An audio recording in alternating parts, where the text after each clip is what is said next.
going on, guys? It's John over here, and today I'm going to talk to you about rentals. And what I want to do in this video is I want to share you some inside secret as a real estate agent on how to find the perfect place to rent.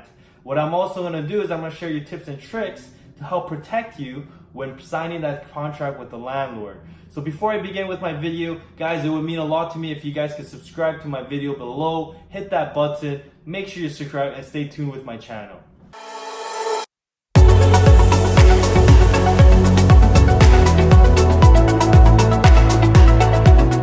So when I first started my career as a real estate agent, I actually focused on rentals and leases. I would help tenants find the perfect place to live. So the first thing I want to share with you guys is find the perfect place within your budget. It's recommended that you don't spend more than 50% of your monthly income on rent. So if you're making $3,000 a month, you wouldn't want to spend more than $1,500. But if you're moving in with a roommate or a partner or multiple parties, you would want to combine the income together and make sure that you're not all spending more than 50% on rent. The lower that you're spending on rent, the better it is, more savings in your pocket. So the second thing that you guys want to consider is make sure that you have proper documentations. So it's very important that you have proper documentations to show to the landlord that you're a very responsible tenant. So in order to do this, the landlord usually looks at three major documents. The first one is your income verification. So they will want to see a document that verifies all your income. So a pay stub, an employment letter, all these would suffice. The second thing that the landlord looks at would be a credit score and a credit report. This could be easily generated through Equifax or TransUnion, and you would have to pay a small little fee to get that credit score and the credit report that the landlord is looking for.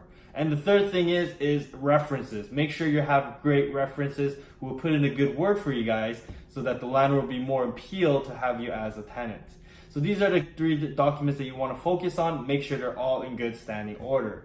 So the next thing that you would be important with, and this is the third item, would be make sure you have a mutual agreement and review the contract very, very, very carefully. I can't stress this enough, guys. It's very important that you put all the things that you're looking for when living with the landlord's property within the term of a year, 2 years, or however long you have created the contract for. But make sure you have a clear understanding of what is in the contract. So I'm going to create a short little video and a screenshot of some of the clauses that you can look for and some of the things. So before I show you guys how the contract looks like and what to look for in the contract, I want to just quickly show you some great tools to use for finding rental properties. So the first one will be realtor.ca. As you can see, you can search for both residential and commercial properties, and you could also separate it by typing in the city, neighborhood, or the MLS number. So this is a great tool to use. The next one I would recommend is Kijiji, and Kijiji is perfect for if you're trying to meet the landlord directly. There are some agents that advertise in Kijiji as well, but this is a great tool to use sometimes when the landlord itself is trying to advertise to find the tenant directly. The next one that I'll recommend is Toronto Rentals. It's a fairly new website, but they're doing very great job in providing a detailed listing of what they have available for the unit. So this is a great tool that I'll recommend as well. And then there's Zillow. Zillow is always great too. It gives you a similar layout of what you see in Realtor.ca, but it also has lots and lots of rental units that you can look for as well. And Zillow, the same thing. It's very similar like Zillow and Realtor. A lot of great listings that you can find. These are all the 5 great tools that I'll recommend to help you find that rental property. But before you start searching for your rental property, make sure you filter and search within your budget. And also, if you guys know any other websites or great tools that you would recommend for finding rental properties, please leave me a comment. I'm always willing to learn and hear out different types of websites that you guys use to find your rental property. So here's the residential tenancy agreement in Ontario. It's pretty much a standard form for rent. And what I'm going to do is I'm also going to include this PDF in the descriptions below so you guys can have access to this copy.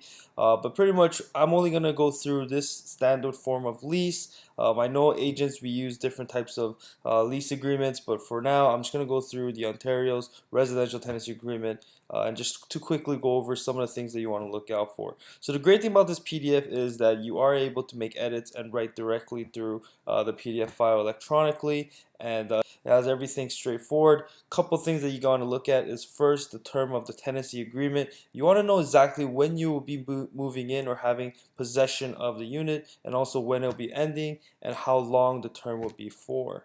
The next thing that I really want to look at is the services and utilities. So the important part about the services and utilities, as you see over here, is who is responsible for paying the utilities, whether it's the landlord or the tenant. So the three major utilities would be the electricity, heat, and water. So this is something that you would have to make sure that you have a clear understanding and both are agreement on who would be responsible for paying the utilities. The next one that I want to also look at is rent deposit. So sometimes rent deposit is not required. Sometimes the landlord will want a rent deposit in order for them to feel more safe. So this is negotiable. Obviously, the landlord wants to get the most amount of rent deposit, and the tenant wants to give the least amount as possible. So make sure you negotiate this and you write clearly. So this is pretty much it. You could just simply go through the form. The great thing about when you go through the form is it does tell you all the rules and what they're looking for based on the landlord and tenant board. Backing through and looking over these clauses, but it also gives you information and also a good detailed outline of what each section means and what your rights and obligations are. I would highly recommend that you read through the contract and even read through the explanations as well.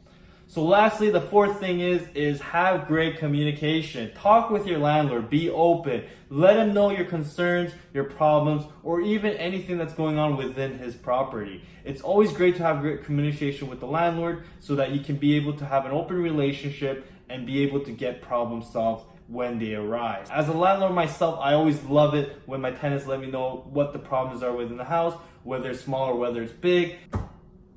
So that's all for my video, guys. I am very appreciative for you guys watching. If you like this video, guys, please hit the like button below and write any comments of any other type of videos that you would like. So in this video, I mostly shared it in the tenant's perspective, but I also plan to share a video in the landlord's perspective as well to what to look for when choosing a tenant. And make sure you stay tuned for my next videos. Thanks, guys.